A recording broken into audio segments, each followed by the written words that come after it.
Good morning, San Antonio. I'm vlogging here from Warsaw, Poland, and yesterday we arrived. We took a flight from San Antonio through Houston and Amsterdam, and arrived in Warsaw probably in the early afternoon. And we're greeted by the Jewish Federations of North America team, who sort of got us acclimated, got us situated, and then it was pretty much right off to the races. All the materials, all the over-the-counter drugs, medicines, and other donations that were collected from the organizations that showed up from the different federations. We took them to a local distribution center that is set up at the synagogue here in Warsaw, and then after a short visit there with the JDC team, who are the ones pretty much gathering all the materials and stocking everything and then distributing it, we went over to the Hotel Focus, which is where JFNA, the Jewish Agency for Israel, is set up with their team. And they have secured the entire hotel.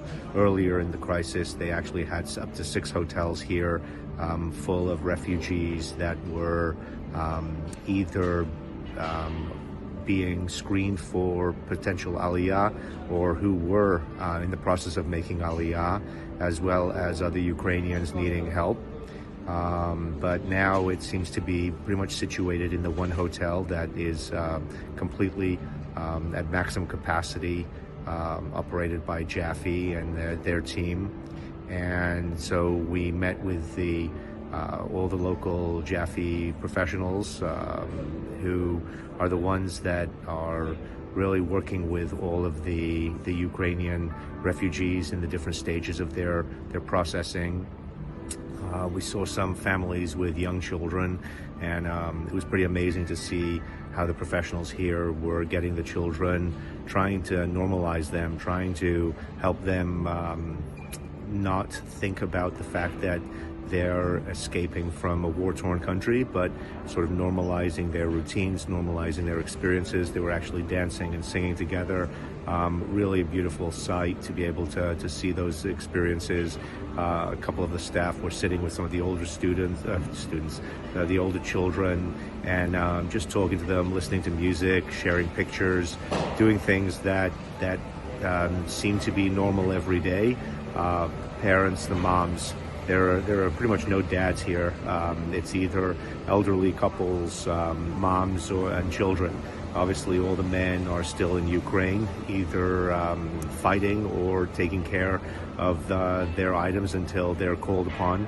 In fact, we heard a story from one of the refugees that the grandfather stayed just because they don't have anything besides what they have in their apartment, and the family fled, and it was about 4 weeks until they actually heard that the grandfather was still alive and doing well and surviving. Everybody else had escaped and made their way here to Poland. After that, we saw some of the hotel rooms where they're stocking the items. They basically created a almost like a store, obviously free, but for the families that come here, for the refugees, they go through, they collect some of the necessities, some clothes, to give them a couple of extra changes of clothing, because many of them came just with shopping bags. They didn't even couldn't pack any suitcases or anything like that. And then we got to see and talk to some of the Ukrainian refugees. We met with a family who the mother was the one who spoke English, with 2 sons and a daughter, and they were sharing, and her husband happened to be with them, and they were sharing how there's a connection to somebody in Israel, so they're trying to make their way there. Obviously, every story is touching. Every story is the story of one family trying to make their way through this incredible journey. And then last night, we had the opportunity to hear from Rabbi Michael Shudrich, from the Chief Rabbi of Poland, who started us off by usually he says that he talks about the Jewish community of Poland in groups like this, but obviously it's not so much about the Jewish community of Poland as much as it's about the Jewish community, the organized Jewish community of Poland, embracing the Ukrainian refugees. Obviously many of them Jewish from their perspective. Those are the ones that are taken care of, but many non-Jews being taken care of, many just refugees just trying to find a place to find comfort, to find some solace on their journey west, whether it's to Israel if they're Jewish and they want to make Aliyah, or whether it's to one of the other Western European countries. Maybe they know somebody, or it's just try and find a place of safety. We also heard from a staff member from the Israeli consulate in Poland, who shared a lot of the diplomatic efforts that are being made, and the stories of how Israel is the only government that has set up many non-Jews being taken care of, many just refugees just trying to find a place to find comfort, to find some solace on their journey west, whether it's to Israel if they're Jewish and they want to make Aliyah, or whether it's to one of the other Western European countries. Maybe they know somebody, or it's just try and find a place of safety. We also heard from a staff member from the Israeli consulate in Poland, who shared a lot of the diplomatic efforts that are being made, and the stories of how Israel is the only government that has set up a nursing station, a medical station in Ukraine, and other amazing stories about how Israel is really just stepping it up and taking care of anybody who needs it. Very much the gist is that when the Jews needed it in World War II, there were those who took care of us, and now it's our responsibility to take care of everybody who needs it. Again, touching stories, really some amazing information that we just don't hear about necessarily in the United States. And then we also heard from Magda Doroj, who is the executive director of Poland Hillel, who is responsible for two main campuses, or two main groups of students, one in Krakow and one here in Warsaw, and how the students, many of them are actually finding their own ways to the NGOs, which are the nonprofit groups here in Poland, taking care and just serving those in need. So it was a pretty intense, pretty packed first day. Just obviously there's lots of pictures, and I can't do that in the video, and we'll share those when we get back. But just to let you know that your dollar's at work. The contributions that were made to the Jewish Federation and to the other philanthropists who are collecting on behalf of the endeavor. It's amazing to be able to see how the dollars are directly affecting and changing lives and saving lives. Also, all the over-the-counter medicines, it's clear to see how they're being distributed and how they're being used, and the importance of those things to the locals as well as to those in need.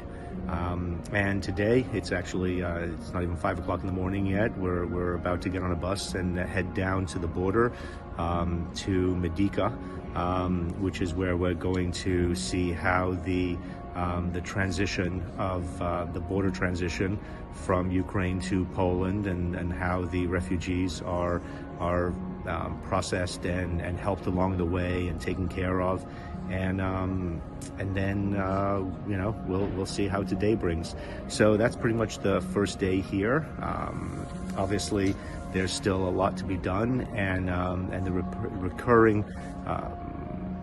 the recurring message is really that a lot of people help out in the first few weeks, maybe even the first few months. It's that first phase where people feel very connected and feel like they can do something and they can contribute. And a lot of those dollars go to those emergency crisis scenarios.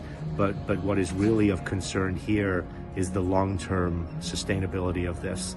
Obviously, the Ukrainian refugees that have now, 400,000 or 500,000 of them who have crossed over the border, their homes, their communities, their lives have been demolished, at least temporarily, and this is going to be a long-term humanitarian crisis. And what the message is really that they don't want us to get worn out, to have crisis fatigue, to realize that this is something that still needs to be taken care of.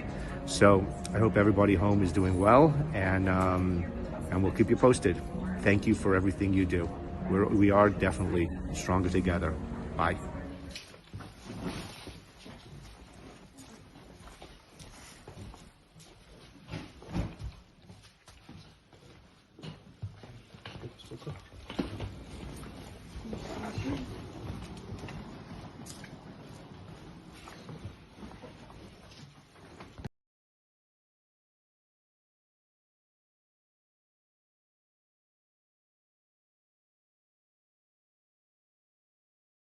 Ohio, Connecticut, across North America. These are all leaders of their community coming in support of the work that they are doing to raise funds to help the Jewish Sochnut, the Jewish Agency, and the Joint, among others. Well, this was not planned.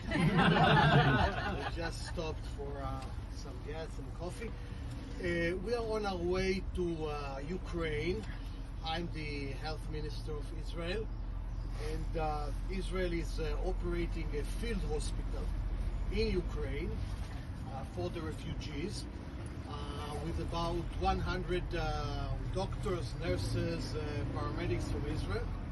We're doing all sorts of care, and I'm there to, first of all, to visit them. I would be the first Israeli minister to visit Ukraine since the beginning of the war. And so we are coming there to support the Ukrainian people under this vicious Russian attack, and to strengthen our delegation that is operating inside. And I didn't plan this, but I would like to thank you for what you're doing. It's very important. We are getting, in Israel, we are getting Ukrainian refugees, both Jews and non-Jews, of course. And many are, going to Germany or to other countries around. And it is, we have an expression in Hebrew, it's called Tikkun Olam. Tikkun Olam. So this is what you're doing, what we are doing together. And Yishar Koach, really. Thank you. We are already there.